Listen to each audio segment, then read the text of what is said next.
இங்கே வெயில் கொஞ்சம் ஜாஸ்தியாக இருக்கும் அப்படிங்கிறதுனால வந்து மேலே கீத்து மேய்ஞ்சி அதுக்கு மேலே ஷீட் போட்டிருக்கோங்க. கஸ்டமர் அது மாதிரி கேட்டதுனால அது மாதிரி பண்ணியிருக்கோங்க. உள்ள பார்ட்டிஷன்ஸ் அப்படி மாதிரி மெத்தட் எப்படி யூஸ் பண்ணியிருக்கோம்னா சென்டரில் ஃபீடிங் போடுற மாதிரி இது கொஞ்சம் நம்ம கன்வீனியாக இருக்கும்னு வைங்களேன். நம்ம உள்ளுக்குள்ளே போய் போடுறது வந்து பார்த்தீங்க அப்படின்னா நம்ம உள்ளே போகும்போது அது நம்ம தள்ளவும் பிடிக்கிறது மாதிரி ப்ராப்ளங்கள் இருக்குங்க. நம்ம என்ன மெட்டீரியல் யூஸ் பண்ணுவோம் அப்படின்னா செட்டோட போஸ்டர்ஸ் எல்லாம் பார்த்தீங்கன்னா போராட் யூஸ் பண்ணுவோம். இதில் என்ன அட்வான்டேஜ் அப்படின்னா உங்களுக்கு கொஞ்சம் ரஸ்ட்டு வந்து நார்மலாக ஸ்டீலில் ஏறதை விட இது கொஞ்சம் கம்மியாக இருக்குங்க. டைமிங் எடுக்கும், லேட்டாக தான் ஏறுங்க. நம்ம ஒன்ஸ் பெயிண்டிங் ப்ரைமர் படி பெயிண்ட் அடிச்சிட்டோம்னா கொஞ்சம் ஒரு லைஃப் நல்லா இருக்குங்க. நார்மலாக ஸ்டீலை கம்பேர் பண்ணால் டபுள் த லைஃப் மேலே வருங்க. கீழே யூஸ் பண்ண பிளாட்ஃபார்ம் மெட்டீரியல் இந்த மெட்டீரியல் அப்படி பார்த்தீங்கன்னா எஃப்ஆர்பிங்க. இது உங்களுக்கு ரஸ்ட் ஏறாது, ஸ்டீலை விட டபுள் த ஸ்ட்ரென்த்துங்க. நம்ம ஸ்டீல் என்ன மெட்டீரியல் யூஸ் பண்ணுவோம் அதோட டபுள் த ஸ்ட்ரென்த் இருக்கும். வெயிட் பார்த்தீங்கன்னா கொஞ்சம் வெயிட்லெஸ்ஸான ப்ராடக்டாக தான் இருக்குங்க. நம்ம தமிழ்நாடு ஃபுல்லாகவே பண்ணுறோங்க. கிருஷ்ணகிரி பண்ணியிருக்கோங்க, பர்கூர் பண்ணியிருக்கோம், அப்புறம் பாலக்கோடு தருமபுரி பாலக்கோட்டில் பண்ணியிருக்கோங்க, அப்புறம் மயிலாடுதுறை வைத்தீஸ்வரன் கோயில் அந்த ஏரியாவும் பண்ணியிருக்கோங்க, ஆத்தூர் பண்ணுறோங்க. வர எல்லா பக்கமே பண்ணிட்டு இருக்கோங்க. திங்களூர், பொள்ளாச்சி சைடு பண்ணியிருக்கோங்க. இந்த மாதிரி எல்லா ஏரியாவுமே மெயின் காங்கேயம் திருச்செங்கோடு ஏரியா கொஞ்சம் வாஸ்டாக பண்ணிட்டு இருக்கோங்க. காஸ்ட் போயிட்டு பரவாயில்ல, மற்ற இடம் கம்பேர் பண்ணும்போது இது நல்ல ஒரு ரீசனபிள் ப்ரைஸாகவே இருக்குங்க சார். அப்புறம் நான் யூடியூப் சேனல் ஃபஸ்ட்டு பார்த்து இவங்க இந்த யூடியூப் சேனல் பார்த்தா கான்டாக்ட் பண்ணுவீங்களே, நம்ம கேட்குற நம்ம கன்வீனியன்ட்க்கு ஏற்ற மாதிரி அவங்க பண்ணி தராங்க. ஒர்க் ஆன் டைம்ல முடிச்சு கொடுக்கறது அதெல்லாம் ஒன்றும் பிரச்சனை இல்லை. நம்ம கான்டாக்ட் பண்ண அடுத்த நாளே வந்து சைட் விசிட் பண்ணிட்டு போயிட்டாங்க. அப்படி விசிட் பண்ணிட்டு போயிட்டு ஒரு 2-3 டேஸ்லேயே எல்லாம் மெஷர்மெண்ட் எடுத்துகிட்டு போயிட்டு வேலையை பூஜை போட்டு ஆரம்பிச்சாச்சு.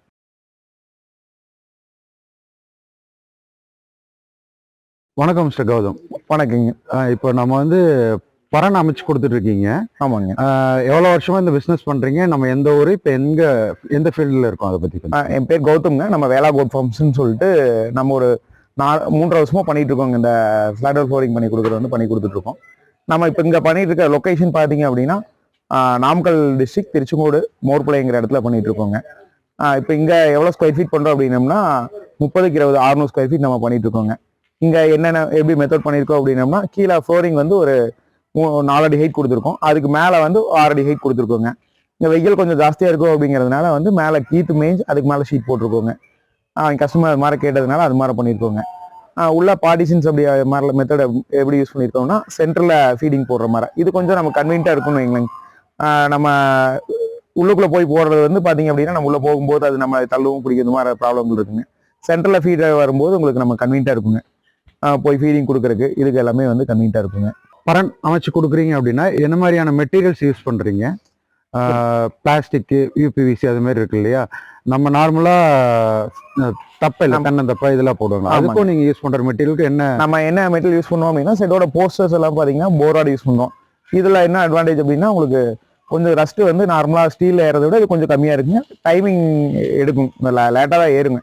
நம்ம ஒன்ஸ் பெயிண்டிங் ப்ரைமர் படி பெயிண்ட் அடிச்சிட்டோம்னா கொஞ்சம் ஒரு லைஃப் நல்லா இருக்குங்க. நார்மலாக ஸ்டீலை கம்பேர் பண்ணால் டபுள் த லைஃப் மேலே வருங்க. கீழே யூஸ் பண்ண பிளாட்ஃபார்ம் மெட்டீரியல் இந்த மெட்டீரியல் அப்படி பார்த்தீங்கன்னா எஃப்ஆர்பிங்க. இது உங்களுக்கு ரஸ்ட் ஏறாது, ஸ்டீலை விட டபுள் த ஸ்ட்ரென்த்துங்க. நம்ம ஸ்டீலில் என்ன மெட்டீரியல் யூஸ் பண்ணுவோம் அதோட டபுள் த ஸ்ட்ரென்த் இருக்கும். வெயிட் பார்த்தீங்கன்னா கொஞ்சம் வெயிட்லெஸ்ஸான ப்ராடக்டாக தான் இருக்குங்க. அதுக்கு மேலே யூஸ் பண்ணுற T16 சப்போர்ட்டும் பார்த்தீங்க அப்படின்னா இதுவும் ஃபைபர் தானுங்க. ஸ்லாட் வந்து பார்த்தீங்கன்னா PVC ஸ்லாட் வரும். இதில் என்ன அட்வான்டேஜ் அப்படின்னா உங்களுக்கு மேலே யூரினோ மேன்யூரோ எதுவுமே தேங்கி நிற்காது. அப்படிங்கும்போது டிசீஸ் இம்பாக்ட் வந்து ரொம்பவே கம்மியாக இருக்குங்க. அது இல்லாமல் மேலே ஒரு ஆன்டி கிரிப்பிங் மாதிரி பண்ணியிருக்கோம், அதனால வழுக்காது. ஆடுகள் நின்னாலும் உங்களுக்கு வழுக்காது, பிரச்சனை இல்லாமல் இருக்குங்க. அது வந்து உங்களுடைய ஓன் ப்ராடக்ட்? இது எங்களோட ஓன் ப்ராடக்ட்டுங்க. வேலா கோட் ஃபார்ம்ஸ்ங்கிற நேம் பிராண்டில் தான் பண்ணுறோங்க. எங்களோட ஓன் ப்ராடக்ட்டுங்க. இப்போ இது 4 அடி கொடுத்துருக்குன்னு நீங்கள் ஹைட்டு, அது கஸ்டமரோட பேஸ்? ஆமாங்க, கஸ்டமரோட பேஸ். இந்த இடத்துக்கு வந்து இந்த 4 அடி பண்ணாதான் வந்து பக்கத்தில் ஷெட் இருக்குங்க. அந்த சைடை விட ஹைட் போகக்கூடாது அப்படிங்கறனால இந்த 4 அடி ஹைட் வச்சு கொடுத்துருக்கோம். 4 அடிங்கும்போது உள்ள போய் சுத்தம் பண்றது 4 அடிங்கிறது கொஞ்சம் வந்து கம்மியான ஸ்பேஸ் தாங்க. ஒரு 6 அடி இருந்தால் கரெக்டாக இருக்கும். பட் இந்த இடத்துக்கு தகுந்த மாதிரி நம்ம பார்க்கணும் இல்லைங்க. இதுவும் கொஞ்சம் குமிஞ்சு போய் பண்ணுற மாதிரி இருக்குங்க. ஏன்னா நம்ம இருந்தாலும் 2 to 3 மாதத்துக்கு ஒருக்கா தான் நம்ம மேனுவல் கலெக்ட் பண்ண போகிறோம். அப்போ அப்படிங்கும்போது ரொம்ப பெரிய சிரமங்கள் இருக்காதுங்க. அதனால அப்படி பண்ணியிருக்கோங்க. இப்போ இது மாதிரி நீங்கள் ஷெட் வந்து எங்கெல்லாம் பண்ணி கொடுத்துட்டு இருக்கீங்க? நம்ம தமிழ்நாடு ஃபுல்லாகவே பண்ணுறோங்க. கிருஷ்ணகிரி பண்ணியிருக்கோங்க, பர்கூர் பண்ணியிருக்கோம், அப்புறம் பாலக்கோடு தருமபுரி பாலக்கோட்டில் பண்ணியிருக்கோங்க, அப்புறம் மயிலாடுதுறை வைத்தீஸ்வரன் கோயில் அந்த ஏரியாவும் பண்ணியிருக்கோங்க, ஆத்தூர் பண்ணுறோங்க. வர எல்லா பக்கமே பண்ணிட்டு இருக்கோங்க. திங்களூர், பொள்ளாச்சி சைடு பண்ணியிருக்கோங்க. இந்த மாதிரி எல்லா ஏரியாவுமே மெயின் காங்கேயம் திருச்செங்கோடு ஏரியா கொஞ்சம் வாஸ்டாக பண்ணிட்டு இருக்கோங்க. இப்போ அதிகபட்சம் நீங்க எவ்வளவு ஸ்கொயர் ஃபீட்ல பண்ண அமைச்சு நாங்கள் கொடுத்தாங்க? மேக்ஸிமம் பார்த்தீங்கன்னா ஒரு 10,000 ஸ்கொயர் ஃபீட் வரைக்குமே பண்ணியிருக்கோங்க. எங்களோட லார்ஜஸ்ட் ஸ்கொயர் ஃபீட் மினிமம் பார்த்தீங்க அப்படின்னா ஒரு 400 to 500 ஸ்கொயர் ஃபீட் இருந்தே பண்ணுறோங்க. அந்த ரேஞ்சில் இருந்தே நம்ம பண்ணி கொடுத்துருக்கோங்க. இப்போ இது தமிழ்நாடு ஃபுல்லா எங்கிருந்து கூப்பிட்டாலும் நீங்க A to Z எல்லாமே பண்ணி கொடுத்துருவீங்களா? கண்டிப்பாங்க, நம்ம தமிழ்நாடு ஃபுல்லாக எங்கேருந்து கூப்பிட்டாங்களோ நம்ம பண்ணி கொடுத்துடலாங்க. பட் எங்களுக்கு உண்டான அந்த டைம் மட்டும் கொஞ்சம் கொடுக்குற மாதிரி இருக்குங்க. கொஞ்சம் ஒரு பிஃபோர் ஒரு 10 to 15 days பிஃபோர் இன்ஃபார்ம் பண்ணாங்க அப்படின்னா நம்ம அதுக்கு மாதிரி பிளான் பண்ணி வந்து உங்களுக்கு ஒர்க் கம்ப்ளீட் பண்ணி கொடுத்துடலாங்க. இது ஒர்க் கம்ப்ளீட் ஆகுறது எத்தனை நாள்ல முடிக்க முடியும்? நீங்கள் ஒரு 1000 ஸ்கொயர் ஃபீட் பார்த்தீங்க அப்படின்னா மேக்ஸிமம் வந்து 10 to 15 daysக்குள்ள வந்து உங்களுக்கு கம்ப்ளீட் பண்ணிடுவோங்க. இப்போ இது நீங்க பண்ணி கொடுக்குறது எல்லாமே ஸ்கொயர் ஃபீட் கணக்குல பண்ணி கொடுக்குறீங்களா? ஆமாங்க, செட்டோட ஸ்கொயர் ஃபீட் கணக்கில் பண்ணோம். உள்ளோட இருக்க என்ன ஏரியா பிளாட்ஃபார்ம் இருக்கோ அதை அதோட ஏரியாவுக்கு உண்டான ஸ்கொயர் ஃபீட் வச்சு பண்ணுறோங்க. காஸ்ட் வைஸ் பார்த்தீங்க அப்படின்னா வேரி ஆகுங்க. அப்போ அதோட மெட்டீரியல் காஸ்ட் இதை பொறுத்து வேரி ஆகுங்க. இப்போ நம்ம பண்ணியிருக்க ஷெட்டு மாதிரி ஒரு ஆவரேஜாக ஒரு எல்லா ஒர்க்கும் தெளிவாக பண்ணும்போது ஒரு கீத்து மேஞ்சு இது ஷீட் போட்டு எல்லாமே பண்ணும்போது ஒரு 680 அந்த ரேஞ்ச் பட்ஜெட் வருங்க. இதை கீத்துலாம் பண்ணோம்னா ஒரு 650 அது மாதிரி வருங்க. நம்ம என்ன உள்ள கண்டென்ட் கேட்குறோம், எவ்வளோ பார்ட்டிஷன்ஸ் கேட்குறோம், அதை பொறுத்து வந்து காஸ்ட் வந்து வேரி ஆகுங்க. மார்க்கெட்டிங்ல மற்றவங்க பண்றதுக்கும் நீங்க பண்றதுக்கும் காஸ்ட் வைஸ்லயும் சரி இல்ல ப்ராடக்ட் வைஸ்லயும் சரி உங்களை சூஸ் பண்ற மாதிரி இருந்தா எதனால சூஸ் பண்ணலாம்? மற்றவங்களுக்கு கம்பேர் பண்ணால் நம்ம இதில் என்ன அட்வான்டேஜாக பண்ணோம்னா ஆன் டைமில் ஒர்க் நம்ம பண்ணி கொடுத்துட முடியும். அது இல்லாமல் மெட்டீரியல் குவாலிட்டி பார்த்தீங்க அப்படின்னா என்ன காம்ப்ரமைசேஷன் இருக்காதுங்க. நம்மளோட குவாலிட்டி வந்து கண்டிப்பாக வந்து தெளிவாக இருக்குங்க. உங்களுக்கு ஒரு 10 to 15 இயர்ஸ்க்கு வந்து நீங்கள் அது எதுவுமே வந்து ரீப்ளேஸ் பண்ணுற மாதிரி இருக்காது. ஏன்னா அது மாதிரி ஒவ்வொரு மெட்டீரியலும் பார்த்து செலக்ட் பண்ணி தான் போடுறோம். பட் காஸ்ட் வைஸ் கம்பேரிட்டிவாக இன்னும் கம்மியாக சொல்கிறீங்களும் இருக்காங்க, ஹெச் பண்ணவங்களும் இருக்காங்க. நம்மளோட காஸ்ட் வைஸ் பார்த்தீங்க அப்படின்னா அதுக்கு உண்டான என்ன நம்ம குவாலிட்டி கேட்குறோம், என்ன இது பண்ணுறோமோ அதுக்கு உண்டான கண்டிப்பாக ரீசனபிள் காஸ்ட்டில் வந்து உங்களுக்கு பண்ணி தர முடியுங்க. இப்போ இது மாதிரி ஒர்க்னாவே நமக்கு ஒர்க் டிலே ஆகக்கூடாது கஸ்டமர். ஆமாம், ஒர்க் டிலே ஆகக்கூடாதுங்க.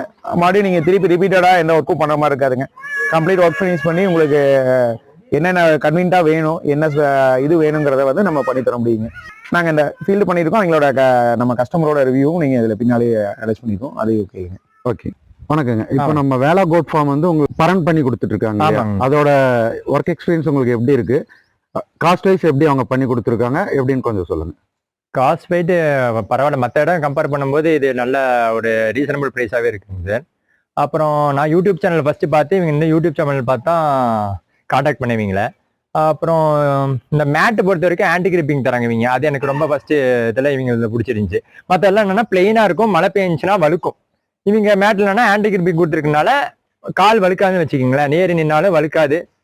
அதனால நல்லா இருந்துச்சு. அப்புறம் பேசுறதும் காண்டாக்ட் பண்ணுறதுக்கும் ரொம்ப கம்ஃபர்டபுளாக இருந்துச்சு. அதனால இவங்களே பண்ணி கொடுங்க. காஸ்ட் வைஸ் மற்றவங்களை காட்டிலும் இவங்க வந்து உங்களுக்கு பெஸ்ட்டாக பண்ணி கொடுங்க. பெஸ்ட்டாக பண்ணி தந்தாங்க.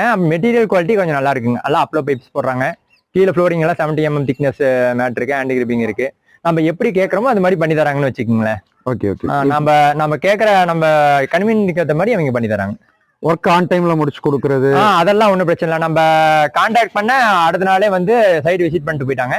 அப்படி விசிட் பண்ணிட்டு போயிட்டு ஒரு 2-3 டேஸ்லயே எல்லாம் மெஷர்மெண்ட் எடுத்துட்டு போயிட்டு வேலையை பூஜை போட்டு ஆரம்பிச்சாச்சு. ஓவரால் எக்ஸ்பீரியன்ஸ் உங்களுக்கு நல்லா இருக்கு? எனக்கு நல்லா இருக்கு. முன்ன பொறுத்த வரைக்கும் ஒன்றும் பிரச்சனை இல்லை. இப்போ நீங்க இதை சூஸ் பண்றதுக்கான காரணம் என்ன? நாம வந்து கீழே தான் வளர்த்திட்டு இருந்தாங்க. ஆரம்பத்துல அப்பா காலத்துல இருந்து ஆடு வளர்த்துறாங்க, கீழே வச்சுதான் வளர்த்திட்டு இருந்தாங்க. நான் வந்ததுக்கப்புறம் இது ஒரு பிசினஸா எடுத்து பண்ணலாம் அப்படின்ட்டு நான் இதுல இறங்கும் போது நானும் குட்டி வாங்கி கீழே விட்டு வளர்த்தி பார்த்தேன். தாயாடு இருக்கு, கெடா குட்டியா நாட்டாடு குட்டி வாங்கி விட்டு வளர்த்தி சேல்ஸ் பண்ணிட்டு இருக்காங்க சார். இப்ப கீழே விட்டு வளர்த்தோம் என்னன்னா காய்ச்ச காலத்துக்கு பிரச்சனை இல்லைங்க சார். மாத்தி விட்டுக்கலாம், வெய்ய வந்தா காஞ்சி போயிடுது, மறுபடியும் கூட்டி அளிக்கணும்னு வச்சுக்கோங்க. மழை காலத்துல ரொம்ப டிஃபிகல்ட்டியா இருக்கு, நோய் மேலாண்மை ரொம்ப கஷ்டமா இருக்குது. மழை காலத்துல என்ன பண்ணா ஃபுல்லா சாரல் வந்துச்சுன்னா ஃபுல்லா ஷெட்டு ஃபுல்லாவே நனைஞ்சிருது. எதுவும் கீழெல்லாம் சதன் இருக்கு, கூட்டவும் முடியல, ஷெட்டு கிளீன் பண்றது கஷ்டமா இருக்கு, நோய் மேலாண்மை ரொம்ப கஷ்டமா இருக்கு, எல்லாம் ரொம்ப தொல்லையா இருக்கு. சதன் ஆயிடுறதுனால ஆடு கிளீனிங்கா ஹைஜீனிக்கா இல்லை. போறதுனால என்னன்னா ஆட்டுக்கு ஹைஜீனிக்கா இருக்கும். மழை காலத்துல பிரச்சனை இல்லை. வெயில் காலத்துல கீழே வச்சு கூட வளர்த்துறாங்க. 20 உருப்படி வரைக்கும் கீழே வச்சு வளர்த்துறதுக்கு கம்ஃபர்டபுளா இருக்குங்க சார். டெய்லி கூட்டிடலாம், பிரச்சனை இல்லை. அந்த 20 உருப்படிக்கு மேல போகும்போது என்னன்னா நம்மளுக்கு மெயின்டைன் பண்ண முடியாது. அத்தனை நாட்டையும் கீழே அதுக்கு ஆள் வேணும். தனியா அதுக்கே ஆள் பார்த்துட்டு இருக்கேன். நம்மளுக்கு வந்து கவு ஷெட் இருக்குங்க சார். அப்புறம் இதையும் பார்த்துட்டு அப்படி விவசாயமும் பண்ணிட்டு இருக்கோம். எல்லாம் பார்த்துக்கிட்டே பண்ண முடியாது அப்படிங்கிறனால பரமேலாட நோய் மெயின்டெனன்ஸ் கரெக்டா இருக்குங்க சார். அதுக்கு மிச்சம் மேல இருக்கும்போது ஹைஜீனிக்கா இருக்கும், கிளீனா இருக்கும். ஒரு நம்ம நாளைக்கு நம்ம விற்பனை பண்ணும்போது கூட வந்து பார்த்தாங்கன்னா ஆடு கொஞ்சம் கிளீனா இருக்குன்னு வச்சுக்கோங்களேன், பர்ஃபெக்டா இருக்கும். எந்த நோய் மேலாமே அவ்வளவு சீக்கிரம் அட்டாக் ஆகாது.